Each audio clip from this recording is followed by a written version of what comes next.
Bismillahirrahmanirrahim. Assalamualaikum warahmatullahi wabarakatuh. Alhamdulillahirabbil alamin wassalatu wassalamu ala asyrofil anbiya'i wal mursalin sayyidina Muhammadin wa ala alihi wasallim. Rabbi shrah li sadri wa yassir li amri wahlul 'uqdatam min lisani yafqahu qawli amma ba'du. Alhamdulillahirabbil alamin, kita panjatkan puji dan syukur kehadirat Allah Subhanahu wa taala yang mana atas karunia-Nya kita dapat diberikan kesehatan hingga hari ini. Tak lupa sholawat dan salam kita curah limpahkan itu kepada baginda besar Nabi Muhammad Shallallahu Alaihi Wasallam. Perkenalkan, nama saya Santi Susilawati dari kelas E4 NPM 101211750. Di sini saya akan memaparkan materi untuk memenuhi salah satu tugas UTS, yaitu yang berjudul Mahabbatullah, mencintai Allah. Mahabbah yaitu artinya cinta. Hal ini mengandung maksud cinta kepada Allah lebih luas lagi, yaitu bahasa-bahasanya mahabbah yaitu memeluk dan mematuhi perintah Tuhan dan membenci sikap yang melawan kepada Tuhan.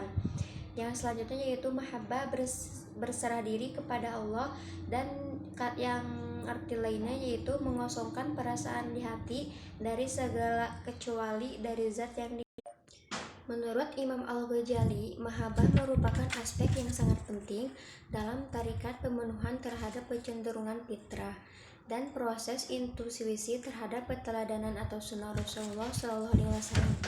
Mahabbah pada dasarnya itu merupakan sebuah sikap operasional, bahkan ia sering dikatakan dengan makafah, yaitu artinya takut kepada Allah seraya pemurnian diri terhadap Allah Subhanahu wa taala dengan ma'rifat, yaitu mengenal Allah Subhanahu wa taala. Seperti yang terdiri dari surat Al-Imran ayat 31 yang berbunyi, Qul in kuntum tuhibbunallah fattabi'uni yuhibbukumullah wa yaghfir lakum dzunubakum wallahu ghafurur rahim. Yang artinya yaitu katakanlah, jika engkau benar-benar mencintai Allah, ikutilah aku, dan niscaya Allah akan mengasihi dan mengampuni dosa-dosamu. Sesungguhnya Allah Maha Pengasih lagi Maha Penyayang. Cara mencapai mahabbatullah yang pertama yaitu taubat. Taubat dilakukan dengan cara kita menyesali perbuatan yang sudah kita lakukan dengan melaksanakan sholat taubat kepada Allah dengan niat yang baik. Lalu setelah itu bernazar untuk tidak melakukannya kembali. Yang kedua yaitu waro. Waro meninggalkan segala hal yang syubhat yang belum jelas tentu halal haramnya. Yang ketiga yaitu juhud. Juhud meninggalkan sesuatu yang disayangi oleh kita yang bersifat bentuk materi, yaitu seperti rumah, perhiasan, atau lain-lainnya. Yang keempat yaitu pakir. Pakir yaitu berusaha meninggalkan syabhat, yaitu hidup hanya mencari untuk halal-halnya saja. Jadi dipergunakan untuk mencari ridho Allah Subhanahu wa taala sebaik-baik mungkin. Yang kelima yaitu sabar. Sabar yaitu kekuatan jiwa yang membuat seseorang tabah menghadapi ujian. Ketika kita sedang diuji oleh Allah Subhanahu wa taala, kita harus sabar dan pasrah terhadap apa yang sudah diberikan oleh Allah. Yang keenam yaitu tawakal. Tawakal yaitu memasrahkan segala urusan sepenuhnya kepada Allah Subhanahu wa taala, dan kita artinya sabar dan tawakal, pasrah kepada Allah Subhanahu wa taala dengan apa yang Allah sudah berikan kepada kita.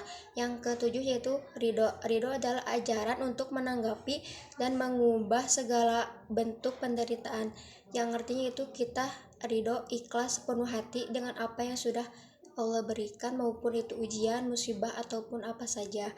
Intinya kita harus sabar, tawakal, dan pasrah kepada Allah Subhanahu wa taala.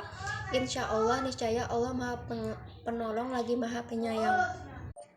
Syarat mencapai mahabbatullah yaitu yang pertama tauhid. Tauhid adalah ketika kita mempelajari keimanan dan kita meningkatkan kualitas ibadah kita kepada Allah Subhanahu wa taala dengan ridho Allah untuk mencapai segala sesuatu yang kita inginkan di dunia, yaitu dengan cara meningkatkan kualitas ibadah kita kepada Allah Subhanahu wa taala.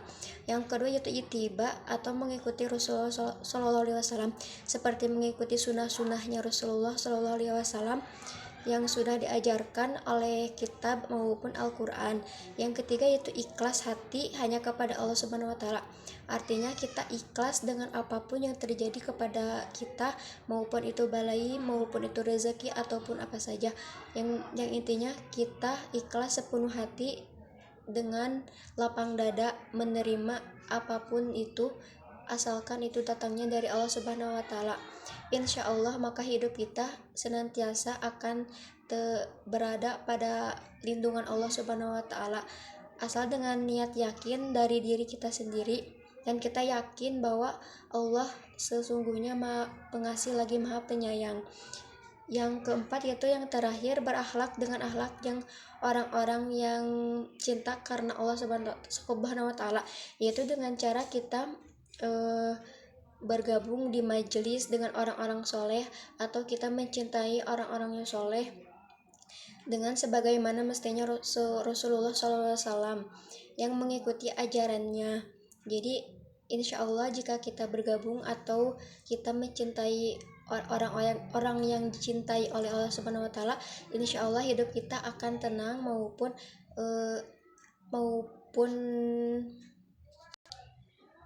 dengan damai dan tentram sesuai dengan janji Allah kepada kita. Yang selanjutnya yaitu keutamaan mahabbah. Mahabbah yaitu cinta, merupakan esensi tasawuf, yaitu tujuannya adalah untuk bersatunya Sang Pencipta dengan kekasih, yaitu artinya cinta Allah kepada manusia dan sebaliknya cinta manusia kepada Allah Subhanahu wa Ta'ala. Selama ini menjadi landasan agama yang berulang-ulang ditunjukkan oleh para nabi dan secara tegas diungkapkan dalam kitab suci, Injil maupun Al-Quran. Yang selanjutnya yaitu pengaruh mahabbatullah terhadap keimanan dan sikap. Yang pertama yaitu pengaruh mahabbatullah terhadap keimanan. Jika kita beriman kepada Allah Subhanahu wa Ta'ala, maka kita akan selalu ada pada lindungan Allah Subhanahu wa Ta'ala. Dan jika kita yakin kepada Allah, insya Allah Allah selalu akan melancarkan segala urusan kita dengan niat baik dari diri kita sendiri untuk menjadi pribadi yang lebih baik lagi, untuk meningkatkan keimanan dan kualitas ibadah kita kepada Allah Subhanahu wa Ta'ala.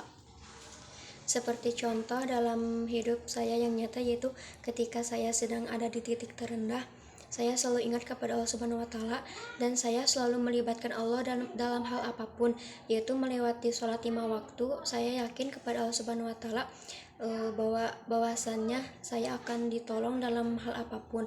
Maka dalam hal apapun saya selalu melibatkan Allah. Maka dengan itu Allah mendengar saya lewat doa-doa di sujud saya. Jadi Allah mendengar doa saya, yaitu dengan cara melancarkan segala urusan saya. Maka dengan itu saya sangat yakin dari makna kata beriman kepada Allah Subhanahu wa Ta'ala setelah saya mengalaminya langsung di kehidupan saya. Yang selanjutnya yaitu pengaruh mahabbatullah terhadap sikap. Jika kita beriman kepada Allah Subhanahu wa Ta'ala, sikap dan perilaku kita akan terjaga.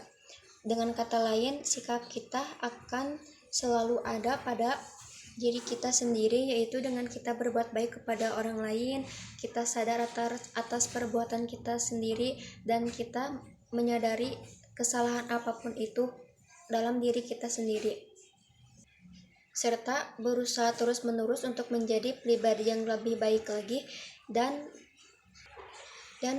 menolong serta menyayangi sesama umat manusia. Sekian materi yang dapat saya sampaikan.